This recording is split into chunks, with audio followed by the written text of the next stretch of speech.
Oh, it's good to be here with you once again. Had an opportunity to be in New Orleans this past week. Just came from there over here by way of Atlanta. Thank you, Delta. That's the way it is. But we had a Church Multiplication Ministries meeting, gathering in New Orleans, and we had probably 50, 60 people there. All of our most current church planters were there telling their stories of how they got started and what was happening and what their hopes for the future were and prayer concerns and so forth. And we talked a great deal about the future of planting new churches in the United States. And it was quite an inspiring and very good meeting, and I'm pretty sure that we got some video. So if you attend the regional conference in Dallas, when is it? July, I think it is here, you'll hopefully see some of the video from that. As I said, we had one pastor, and I hope he doesn't mind my saying this. His name is Randy Childress. He's the pastor of a church in Alabama near Birmingham, which he started as a prison ministry. He's a former prisoner, and he came to Jesus in prison. Grew up in WCG, went to prison, found Jesus there, and began reaching out to the other inmates to where they finally let him go and asked him to assist the governor and the warden of the penitentiaries in Alabama. And he's had a powerful influence there, and he has started a church of the inmates as they get released. They come looking for him, their counselor, their spiritual guide. He started a Bible study, and now he's got a church, I believe, of about 60, 70 people, and steadily growing there in a small town in Alabama. And he said, we keep looking for a place closer to the state prison so they don't have so far to go when they get out. They can just come right on over. But he's quite a comedian. In fact, if you know Larry the Cable Guy, he could be his twin brother. He looks like him, he talks like him, and he's just as every bit as funny as Larry the Cable Guy. So I hope you see him as well as many of the others with their inspiring stories. Mary Batchelor, of course, with her church for the deaf and hearing impaired, and the entire church service, of course, is silent. That's just an amazing concept, and how she is reaching out, networking, and training others. And very soon, the next week or so, it will be live streaming online, so that deaf and hearing impaired people all across the U.S. will be able to go online and attend a church service that is entirely in American Sign Language. And also, interestingly, Bangladesh, and I believe a few other countries, use American Sign Language for the deaf and hearing impaired.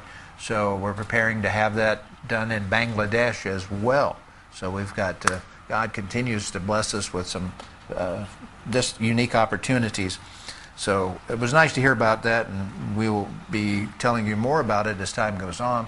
Also, just in January, I was in Raleigh, North Carolina, meeting with interns there. I told this little story there, but it's funny, back in my day, back during the Flintstone period, back in that time, we called them ministerial assistants. And when we started this program, I said we're going to call them interns, not ministerial assistants, because one of the pastors I work with, who Doc will remember well, Fred Kellers, gave me a desk in his basement to do all of his paperwork as his assistant. And he said, "You've done such a good job, Dan." He said, "I bought this little plaque to recognize your position and to put it on your desk." And he said, "Unfortunately, I couldn't get the entire word ministerial assistant on it, so I had to abbreviate it as mini-ass."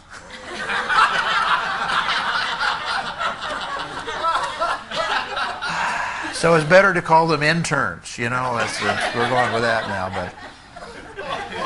But we're adding a steady stream of emerging leaders, mostly I'd say 20-somethings, who are preparing to be either senior pastors or church planters in the near future, and we pair them up with a senior minister who will mentor them and train them and equip them, and that's what we were talking about. And how many of you know who Jeff McSwain is? Do you know Jeff McSwain? Do you watch the website?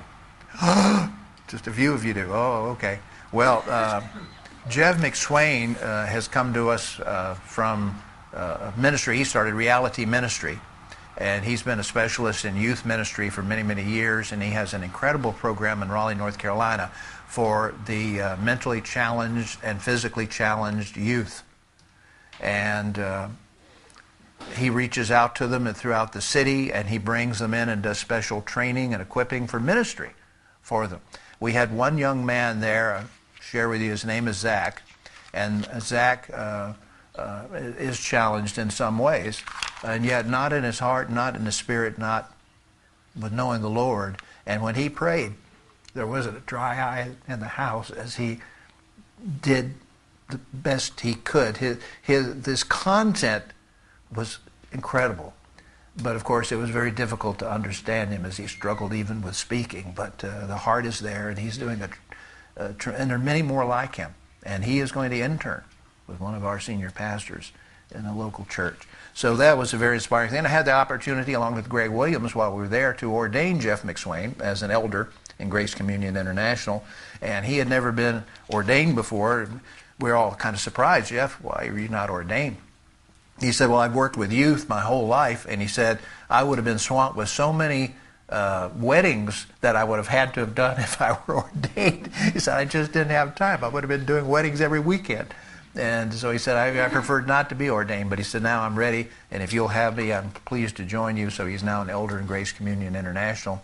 He's also in the doctoral program at University of Aberdeen in Scotland with James Torrance. And an interesting little side note is that Joe DeKoch was in England for their annual ministerial conference, and they invited James Torrance as the guest speaker. And I hope you know who James Torrance is, one of the foremost Trinitarian theologians in the world, if not the most. And in fact, he's head of the Department of Theology there at Aberdeen, and he just hired N.T. Wright, if you've heard that name. N.T. Wright now works for James Torrance. So anyway, James is at our conference as a guest speaker, and so he's having dinner with Joe DeKoch. And Joe just said, well, how are things going with the new program there? Now here you hired N.T. Wright and what else? And he says, well, it's going great. In fact, we have one of the brightest young students that we have ever had come through our university. He said normally it takes 3 or so years to complete. I think he's going to complete the doctoral program in 1 year. I've never seen anyone so brilliant. He's just got an outstanding mind and a great gift, and it seems to be a fine person. I don't know if you ever heard him. His name is Jeff McSwain. And Joe says, oh yeah, we know Jeff. We've hired him and ordained him. And so, James Torrance goes, well, of course you have. You've got Gary Detto, one of the foremost theologians in the world. Why shouldn't you have Jeff McSwain too? Who are you going to get next? And of course, we'd welcome James Torrance if he would like to, whatever. But that was kind of a nice confirmation of Jeff, and I hope you get to meet him or at least see him on video sometime soon. All right, I think those are local updates. Hello from Dr. DeKoch and Tammy and the crew at Glendora, California. They always send their love and greetings to all of you. And from my wife, Barbara, who just fell down the stairs and broke her ankle a couple of weeks ago, and she's in a cast. She'll be in a cast for about 2 months. But those of you who know Barbara, can you imagine that slowing her down? You can't keep her off. Go there. But hopefully she'll be at the conference coming up in Ontario, California, with her little scooter, getting around the room and so forth. But they all send their love and their greetings to all of you. And of course, I wanted to take this opportunity, since I was in New Orleans, which seems close to me, to Dallas, and to stop by and see all of you. And of course, hopefully this afternoon, Arnie's condition permitting, I'd like to visit with Arnie and Trish and spend some time with them. So we'll see how that goes. So we continue to pray for them, as we also continue to pray for Dr. Bernie Snippert, whose condition is deteriorated and the cancer has spread throughout his body, unfortunately. And so he's struggling with those issues while he continues to work as our chief legal counsel. So your prayers for all would be appreciated. So that's what's happening, and I put in a plug for the July conference again. Come and see what's going on. We should have video of some of these things. You see these people, at least get to know. And by the way, let me put in a plug. On Friday night, when we open the conference, I will be doing a presentation on David and Goliath. I thought about doing it here today, but I'm going to do something different. The story of David and Goliath usually gets told wrong, in my estimation. There's a book out right now called David and Goliath on the bestseller list. I've met the author and talked with him, and he has his little version and view of it, but I would agree with him in general and with others that the story of David and Goliath often gets told wrong. So this little, come and hear the rest of the story. Who was the underdog in that story? And my answer is Goliath. Goliath never had a chance. He was a sitting duck. He was as good as dead when David walked down onto the plain to meet him. David was vastly the superior opponent, and I'll tell you why and how and the story and all that. And of course, the point I'm going to make, as I hope you can kind of gather, is we all face giants of one kind or another in our lives. Some giants, and some of us, for some right now, it's health. They're giants. But those giants are not as big and tough as they look. And when the Lord is with you, and when you do your part, you can slay giants. They will not slay you. So that's a little moral of the story. Now, I say that because that's all a lead into the message today, because to me, the story that we're going to go through today, the feeding of the 5,000, is very similar in point to the story of David and Goliath, believe it or not. But we're going to focus on Luke chapter 9, verses 10 through 17, where Jesus feeds the 5,000. Now, often, as you know, when I do these little messages, I try to be inductive. That is to lead you on a path to where we come to an aha moment. Well, I'm going to give you the aha moment up front today. Here's the aha moment, and then we'll work towards it, but you'll see it coming. And here's the little phrase. It's not so much what you have, it's who has you. Can you say that with me if you want? You don't have to say it, but if you would.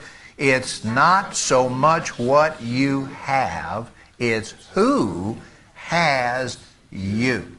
Now notice I didn't say it doesn't matter what you have. It does. That's important, but it's little. The big thing is who has you. Now let me give you the background to our story of Jesus feeding the 5,000 in the Gospel of Luke. In the first part of Luke chapter 9, verses 1 through 6, Jesus commissions and sends out the 12 to preach, to heal, and to exorcise. So think about that. What is that? Can you get the picture of how Luke is framing the story? And I argue that Luke re-theologizes the story of Jesus to make it about mission and leadership for the future. Remember that in the early church, they thought Jesus was coming back next Thursday. And a lot of the things that Jesus said made you think the kingdom of God's right here, man. It's all about to just break loose. And then the church began to be very discouraged and disappointed and wondered if they've got the whole thing wrong when Jesus hasn't shown up yet. So Luke, for his gospel, retells the story of Jesus as in Acts. Remember, Luke is the one who has the disciples saying, will you at this time restore the kingdom to Israel? And Jesus responds, according to Luke, it's not for you to know the time. I don't know the time. Not for you to know the time. You need to go to the ends of the earth and be my witnesses. That's what you're about. In other words, get over this looking for Christ to return next Thursday and get on with the mission. The ongoing mission of Jesus in the world today. That's the story of the book of Acts, but the Gospel of Luke sets up that story of mission. And in the story of the 12, you've got 12 men. Were they rabbis? Were they scribes? Were they doctors of the law? Who were they? Fishermen, mostly, with a tax collector, a political zealot, and a few other odd people thrown in. So what did Jesus have to do with this odd collection of folks to make them the 12 apostles? He had to teach them. He had to train them. They were his interns. See, I gave this message, by the way, at the intern. They were his interns. And he had to teach them and train them and mentor them because he was going to turn the church over to them. So this is about leadership training. Now, so in chapter 9, he gives them their commission and he sends them out on their first missionary journey. Now, in Luke chapter 10, who does Jesus send out? The 70 or the 72, depending on which translation you have. But he sends out 70 more. So you see how this is a discipleship, leadership training thing that Luke is highlighting from the story of the life of Jesus, the 12 and then the 70. But right in between the 12 and the 70, we have our story of the feeding of the 5,000, which I'm going to suggest to you today is a leadership training exercise to develop the 12 in ministry. Now, what's the point of our looking at it from that point of view? What do you think? What's our advantage of looking at it from that point of view of leadership training to be on mission with Jesus? We need that training too. We can learn the same lesson. So it's important for us, and that's what I'd like to get at today, for us to look at this and how this applies to our participation in the ongoing mission of Jesus Christ as his disciples and followers. All right. So with that said, let's pick up our story in Luke chapter 9, verse 10. When the apostles, now notice now they're being called apostles. You may not notice in the book of Luke, but now they get to be called apostles. And anybody remember what the word apostle means from the Greek? One sent, yeah. Apostolos, the verb means to send out. And if you make a noun out of it, it's the one who is sent. So one sent. When the apostles returned, they reported or narrated to Jesus what they had done. Now, what had they done? I just mentioned it a while ago. If you remember the context, what are some of the things that they had done on their missionary journey? Heal the sick, yeah. Casting out demons. Help feed people, serve people. And, don't forget, one very vital thing. Proclaim, preach, yes. Proclaim and preach. So they did all of that. And they were pretty excited about it. Now, tell you a little hint in the Gospels, all of them, Mark especially, but Luke and Matthew as well. Jesus going out and then sending his disciples out to cast out demons and heal the sick, that's a battle that shows that Jesus is reclaiming the earth from the devil. Step by step, person by person, geographical area by geographical area, the earth is being reclaimed from the devil, from his power. And that's kind of an underground theme that goes on through the Gospels if you haven't noticed it before. But I'm struck by the fact that they reported to Jesus what they had done. A guy like, Jesus, man, I tell you, I rebuked that demon, he took off. Yeah, it was awesome, man. They healed those people. Yeah, we did. We preached and people were converted. Oh, Jesus, wish you could have been there to see that. We were awesome. I just wonder if that was in their minds, see what they had done. Now, I'm sure they were excited, and that's understandable totally. But I am thinking that Jesus may have said, I think they need more training. They got to get the balance on this understanding of this, their role and my role in the ongoing mission. All right. So, then he took them with him, and they withdrew by themselves to a town called Bethsaida. Now, the interesting thing about Bethsaida is that no one's exactly sure where that is. There are two possible choices. One, they're both up on the northern shore of the Sea of Galilee. If you can remember your geography, there's Judea, Samaria, and Galilee. And up in Galilee is the Sea of Galilee, and then on the north shore are a lot of fishing villages, and places like Nazareth, Capernaum that you've read so much about, where Jesus and most of his disciples came from originally, up in that area. Well, Bethsaida is either probably up there to on the northeast side, east of the Jordan, or just to the northwest on the west side of the Jordan, which would place it closer to Capernaum and some of the other cities. And that might make more sense if they took the boat across. Remember when Jesus walked on the water from that area over to the tombs where they were headed. But anyway, the interesting thing about Bethsaida, and let's play a little game here because I think we've done this game before. Beth comes from Hebrew Aramaic, and what does the word Beth mean in Hebrew Aramaic? House. Very good. I thought we'd played this game before. House. Yes, house. So Bethlehem, for example. Do you remember Bethlehem? That's where Jesus was born. What does Bethlehem mean? House of bread. Very good. Yes. And where else would the bread of life be born? And why would he be born and placed in a manger except in the city of bread as the bread of life to feed the world? Ta-da. Get all this little imagery going on here. But this is Bethsaida. So it's a house of something. Now the interesting thing here is it's the house of fishing. Some translated house of fishermen, house of fishing. In modern English, we'd call it Bass Pro Shop. That's what it is. That would be the modern English translation of Bethsaida. So, I kind of envision this place where fishermen go to get all their fishing supplies. You know, their boats, their sails, need some new oars, we need some new nets, you know, and all this and that and the other thing. So we're talking whatever, probably about a fishing community. And as we said, the disciples were predominantly fishermen. So here they are in Bethsaida. But the crowds learned about it and followed him. He welcomed them. Now, if you remember later on in our story, the disciples are not so welcoming. Jesus welcomed them. And for Luke, the offering of hospitality shows your relationship to God. Read Luke Acts.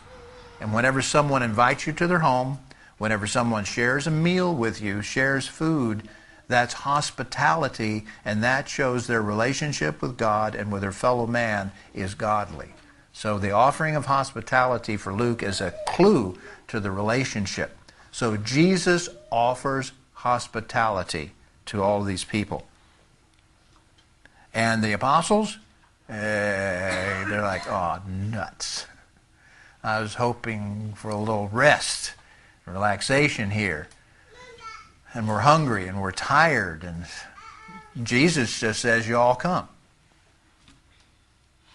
And he spoke to them about the kingdom or the reign of God and healed those who needed healing. Have you ever noticed that it's and? Now let me point out and. It's not either or. It's not verses. It's and. For Jesus, it was always and.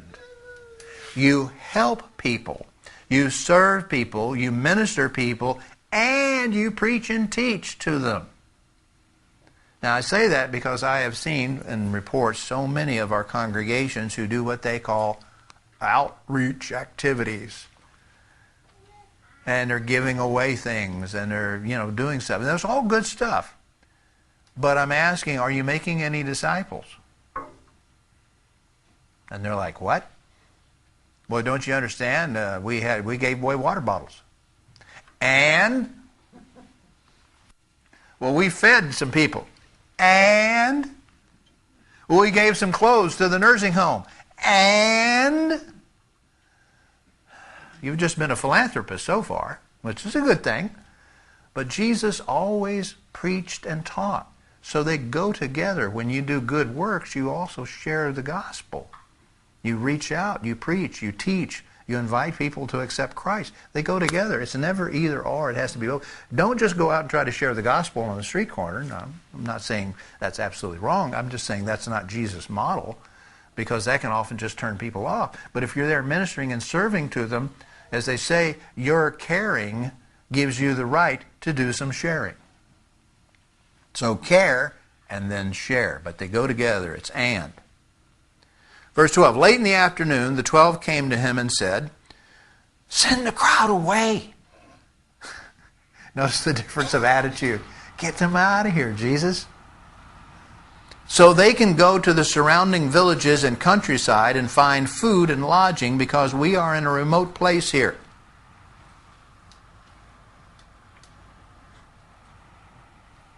Anything about that strike you as interesting or unusual? Yeah. Where does Luke begin saying they were? At the start of the story? Bethsaida. Now where are they? Some remote place. Seinfeld would say, what's with that? You have to read the Gospels carefully because they will change locations and things without giving you a clue.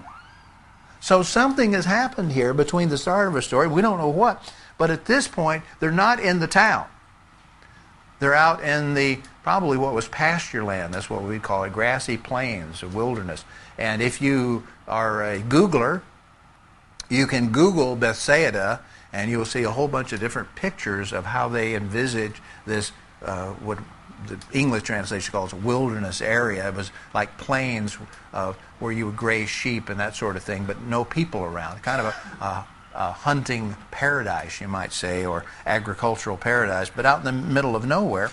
So the disciples say, send them away. So, and here's always, the cover story. The cover story is, it's getting late and they need to eat and find a place to stay. And we want to get rid of them. Jesus replied, you give them something to eat. Now that was not what they wanted to hear. You give them something to eat. The apostles returned and reported to Jesus what they had done. So Jesus says, you, all-powerful apostles, give them something to eat. Now all of a sudden they're not thinking about what they had done or they could do. It was like, no way. We can't do this. Which I think was Jesus' training point. You can't do this. You give them something to eat. Now why did Jesus, you have to ask the question, why did Jesus say to them, you give them something to eat? Why didn't Jesus just immediately feed them himself by some miracle? Why did Jesus not just have manna come down from heaven? No muss, no fuss, easy peasy. Manna comes down, people eat. Easily done. Didn't do it. Or he could have just said, Father, may their stomachs feel full. Wow, talk about low carb, low calorie, low fat. That was the best meal I never had. He could have done that.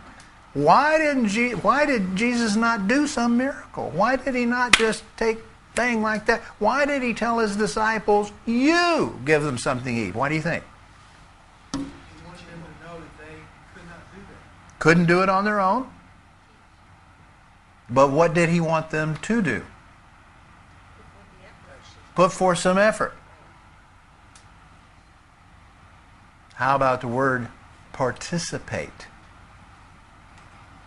Think about our whole role as the church and as Christians. We are invited to do what? Participate with Jesus in his ongoing mission.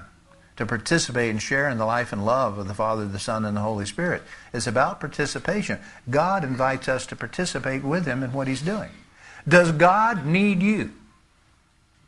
No. Does God need me? No. Does God want you? Yes. Huge difference. And so because God wants us, he invites us to participate with him, though he does not need our help, our service, our ministry, our work at all. But he invites us to participate with him as an act of love, as an act of fellowship, as an act of participation, as an act of communion, to share in his life and love for humanity with him. We are invited, and because he loves us so much, we're invited to respond to that love by doing stuff and by participating with him. Though what we do is not necessary for God, but it's what God wants. And it's good for us. that's a blessing for us to participate.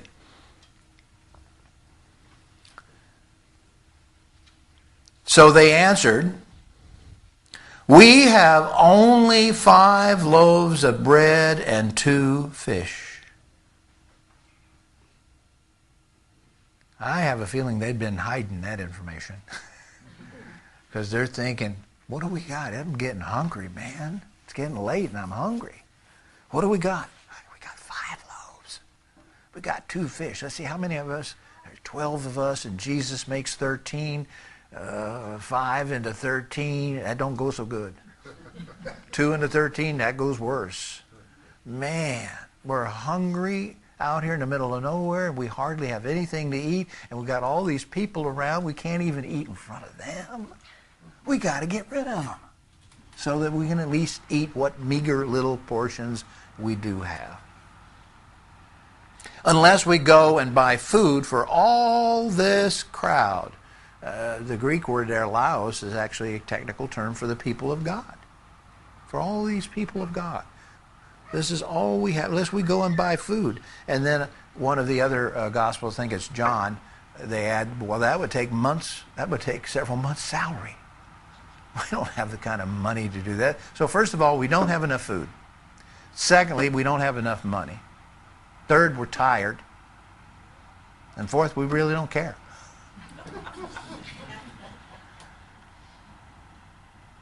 So it says about 5,000 men were there, and of course you can add women and children, so the feeding of the 5,000 becomes what? The feeding of the 15,000 or something?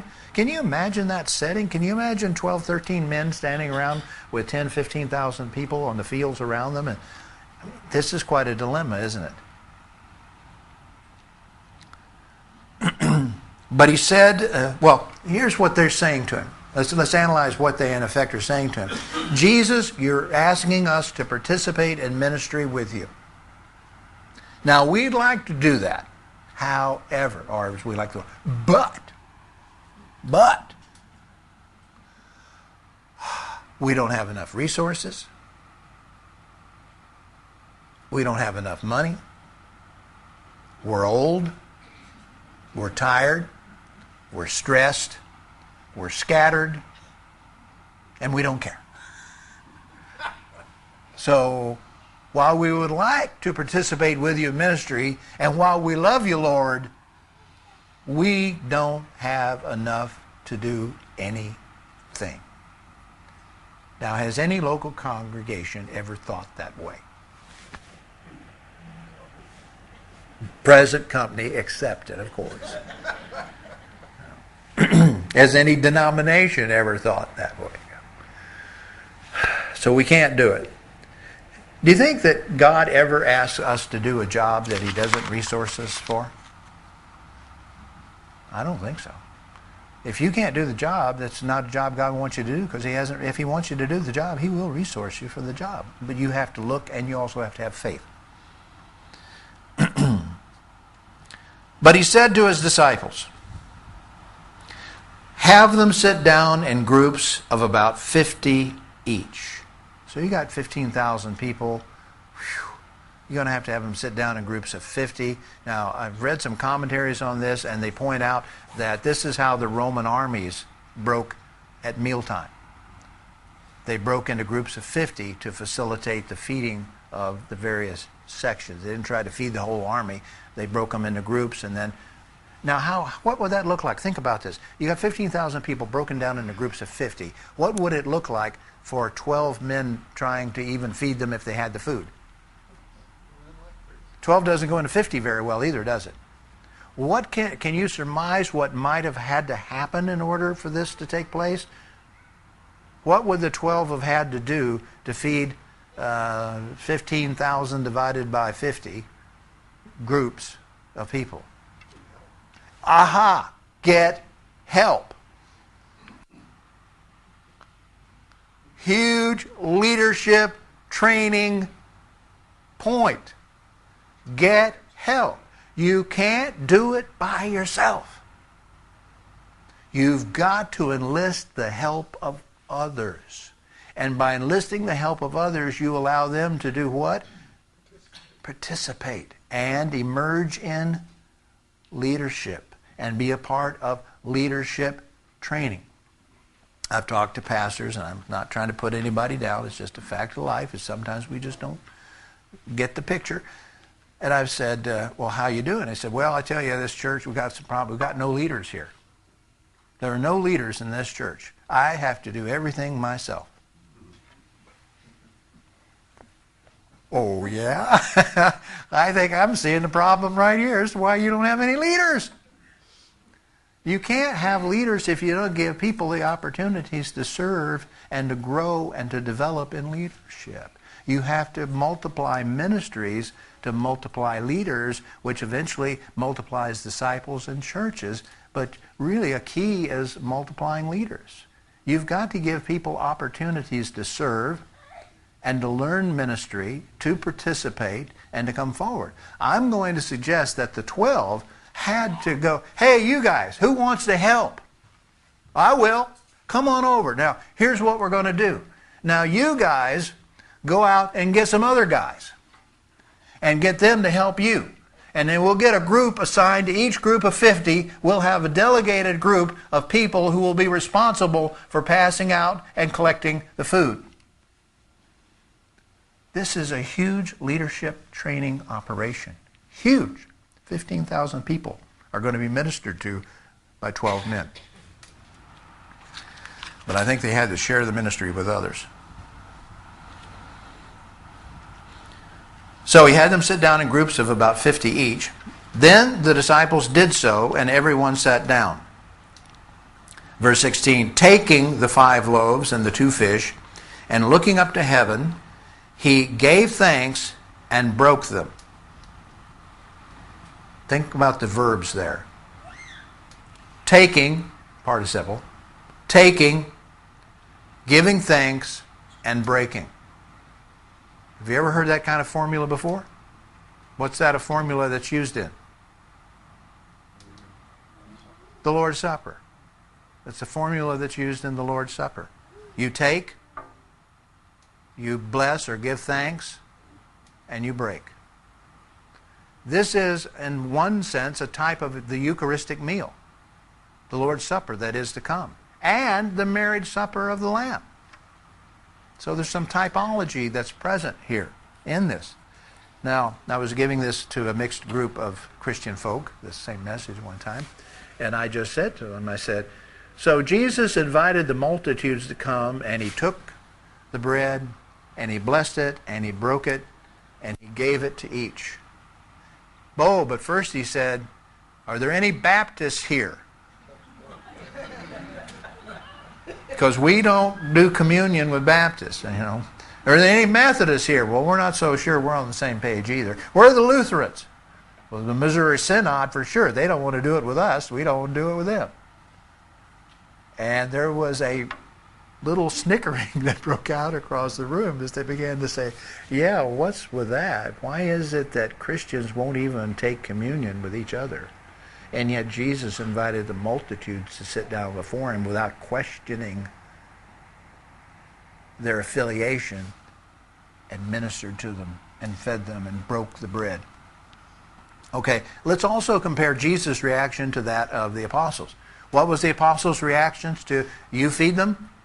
We only have this, we don't have enough. What was Jesus' reaction? Yeah. Well, bring me what you do have. You don't have nothing. Pardon the double negative. You don't have nothing. You do have something. What do you have? There's not enough. I didn't ask you that. I asked you, what do you have? Well, here it is. Okay. He took it. And then what did he do? He thanked God for what little they had and asked God to bless it for the ministry that needed to be done. And then he got to work. That's a lot of breaking of bread to feed 15,000 people. And I would imagine Jesus didn't break it all himself, but I'm sure he got it started. And then you had, assembly lines, and you had to have baskets. Where'd all the baskets come from? These are questions we don't often ask. Where'd all the baskets come from? Well, most people carried a basket on their back. That's what they carry their food in or their supplies. So I would imagine people volunteered and offered their baskets, because it's going to take a lot of baskets to feed 15,000 people. So the baskets, and you got to get organized and come up, and the people with the baskets are coming, and then there got people breaking the bread, or the people breaking the fish, and then we got an assembly. Do you see the organization? You can read this story very quickly and miss what must have had to happen for this to take place. And the whole event is a massive leadership, participatory, ministerial training session. So then he gave them to the disciples to distribute to the people. They all ate and were satisfied. That's an important word because Luke uses it again in the Beatitudes. When Jesus said in Luke 6:21, "Blessed are those who hunger, for they shall be satisfied." That's Jesus' promise to feed the hungry, spiritually and physically. And the disciples picked up 12 basketfuls of broken pieces that were left over. Now, if they hadn't participated with Jesus in this ministry, if they'd been selfish and said, "We barely have enough to feed ourselves, let's hide it and not share it," that's all they would have had. And they would not have been satisfied. But by participating with Jesus in ministry and trusting in faith in him and doing their part. Now let me tell you, they had to work here. Jesus did a miracle, but he didn't do the kind of miracle in which these guys didn't have to work up a sweat. Because he wants us to participate, and ministry is hard. But it's good. It'll leave you tired, but rejoicing. But that's a good thing. Jesus did the miracle, but they had to work hard to get the job done. And what happened for them? Instead of having some meager little piece of fish and some tiny portion of bread, each one of the 12 had a whole basket full for themselves left over. Now, what do you think that means for a local congregation? That instead of saying, "Oh, we'd like to participate in ministry and do outreach and stuff, but we're so scattered, we're so old, we got health problems, we're stressed out, we don't have the money."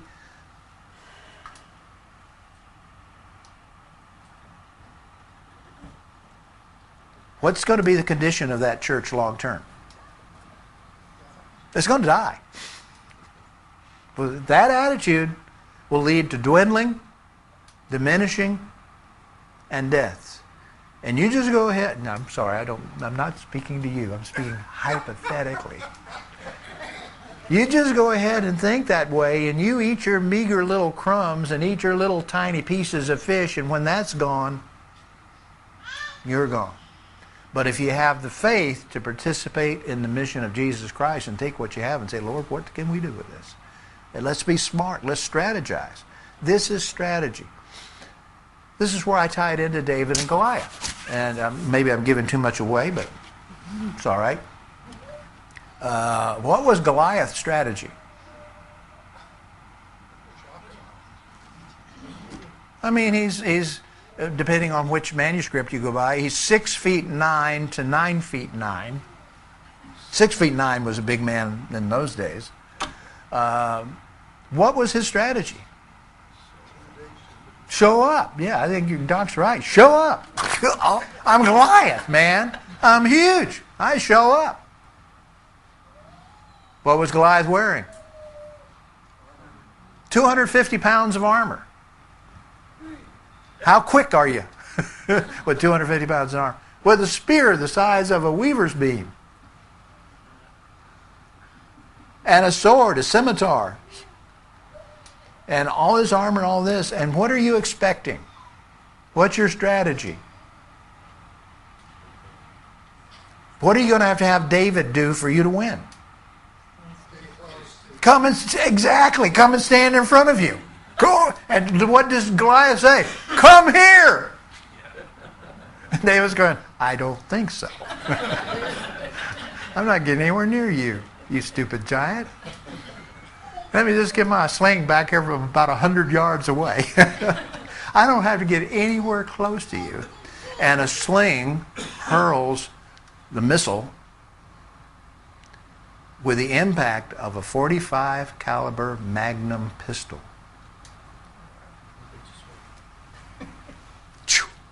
Boom! It's over. David didn't even have to get close. David is down there just running around, quick, fast, easy. And Goliath's just there. Come here. He's dead. Now, who gave David the victory? God gave him the victory. Did David have to do anything? Yeah. How did he get so good with a sling? Practiced. Years of experience and training, fighting bears, lions, using a sling, being mobile, strategic. He did not go down there unexperienced and untrained and unprepared. And he had skills. And he had a strategy, which was not to wear armor, not to get anywhere close to the giant, but to hit him long range where the giant never had a chance. Do you understand what I'm saying? Both in the feeding of the 5,000, the story of David and Goliath, and I'd say throughout the Bible, it's never either or. You know, I've had people say this to me over the past 16, 17 years. Dan, all you do is you keep teaching a strategy. You just keep teaching a strategy. We don't need no stinking strategy. We just need to trust the Lord. And I'm not aware that it's an either or. I don't read that David went out and said, well, I'm going to go down there and kneel down in front of Goliath and pray and hope things work out. David trusted the Lord and had a strategy. Here Jesus asked his apostles to trust in him, but to have a strategy. Because the strategy is the framework, the scaffolding, whatever you want to call it, by which we're able to participate with the Lord and what he's doing. We are called to participate, to work, to sweat, to get tired, to face failure, fear, and yet to trust always in the Lord. It's not either or, it's always and. So, as we think about our situation as individuals, as congregations, facing giants, and faced with how do we serve our community and how do we minister when we just don't seem to have anything to work with? What do we do? Can you remember the key point that I said we've got to keep in mind? What did we say at the very beginning? It's not so much what you have, it's who has you. Now, what you have is important. Use it. Strategize with it. Work with it. But have the faith to realize that's not what I'm relying on.